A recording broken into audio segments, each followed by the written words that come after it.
Bonjour et bienvenue dans ce nouveau rendez-vous broderie. Aujourd'hui, c'est la dernière étape de la broderie du cœur d'automne et on va s'occuper des dahlias qui sont coloriés ici en rouge et en orange. Comme d'habitude, je te propose deux façons de les broder. Ce sera à toi de faire ton choix. Rendez-vous en fin de vidéo pour plusieurs annonces sur les projets à venir et les surprises. Pour la première façon, j'ai choisi de la laine fine. J'ai pris deux couleurs.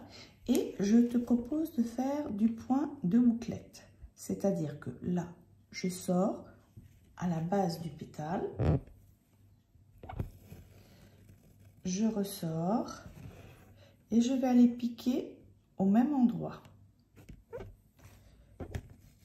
Je maintiens légèrement mon fil écarté. Puis, je repique au sommet du pétale et je vais tirer doucement pour ne pas l'écraser.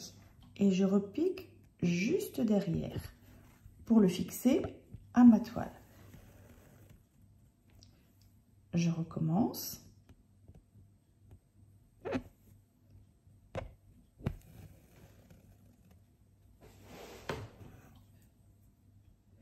Je repique au même endroit.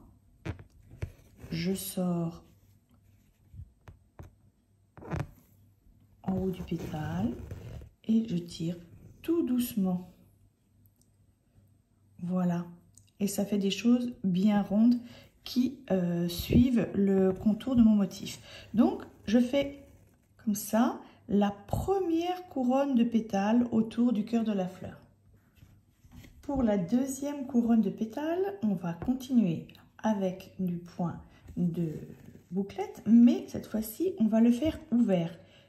C'est-à-dire qu'on ne va pas repiquer tout à fait au même endroit, on va repiquer sur le motif de l'autre côté du pétale.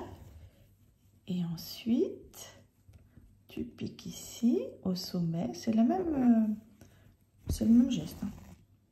Pas très compliqué, voilà. Et je repique derrière, toujours. Et ensuite, je continue tout autour.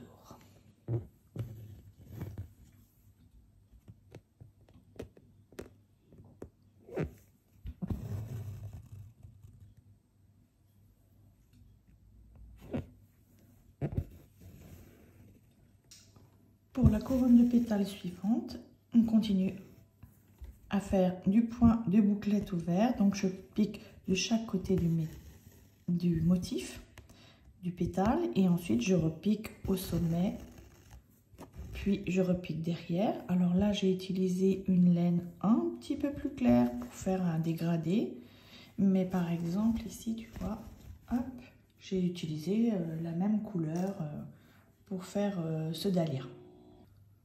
Voici le résultat final de ces deux dahlias. Là, j'en ai fait un autre ici pour préparer la suite. Donc ici, avec un dégradé de couleur, un rose plus foncé, un plus clair, et même là, j'en ai rajouté des touches d'un rose très pâle. Et ici, avec une seule couleur.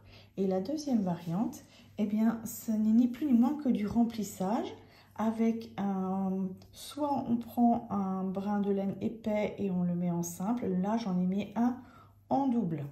Et je vais venir remplir les pétales de ce dahlia en jetant des points lancés. Alors, dans toute la première couronne, ça va être un seul point. Je rentre, je sors et je rentre juste avant la fin de la boucle. Comme ça. Donc là, c'est assez rapide. Une fois que les deux premières couronnes de pétales sont faites et sont remplies, alors avec un point ici, puis avec deux points ici parce qu'elles s'élargissent, eh bien, on va faire les pétales suivantes, le remplissage, comme un petit peu dans la troisième vidéo, comme on avait fait ces pétales de fleurs. Je vous invite à aller la regarder. C'est-à-dire qu'on va faire un point de feuille. On va descendre à peu près à la moitié avec toujours deux brins de laine ou 6 brins de moulinet. Ça dépend avec quoi vous brodez. côté, puis je repique à gauche sous le trait. Et là, je repique légèrement en dessous. Et je fais la même chose de l'autre côté, à côté. Et je repique en dessous, ici.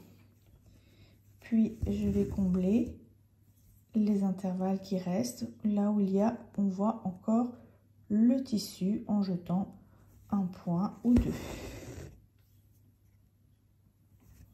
Voilà. Et je vais continuer à remplir tous ces pétales en faisant de façon concentrique, c'est-à-dire en m'écartant de plus en plus du centre. Et vous voyez ici, là j'ai pris une couleur un peu différente. Donc voilà ce que ça donne pour le dahlia avec un remplissage. Là il y a eu un petit cafouillage, il faudrait que je rectifie ça. Donc c'est à toi de choisir ce que tu veux pour remplir ton dahlia. Le challenge cœur d'automne est maintenant terminé. J'espère que ça vous a plu à tous. Et j'avais 3 petites annonces à vous faire. La première, c'est que Peggy de Fil et Fantaisie va travailler ce même cœur en broderie d'embellissement. Vous pourrez aller voir sur son site, sur Instagram. Il est vraiment magnifique et elle vous proposera de la broder en broderie d'embellissement. Je vais aussi proposer la semaine prochaine une planche de 6 petits modèles d'automne qui reprennent un petit peu les modèles du cœur d'automne. Vous pourrez les broder sur différents objets, sur des bonnets, sur des écharpes. Enfin, j'essaierai de vous proposer, de vous montrer des exemples. Et tranquillement, ensuite, on glissera vers Noël. Et pendant le mois de décembre, je proposerai aussi des petits bricolages, des décorations de Noël avec des motifs de Noël pour décorer vos sapins ou pour préparer des petits cadeaux. Voilà, à bientôt!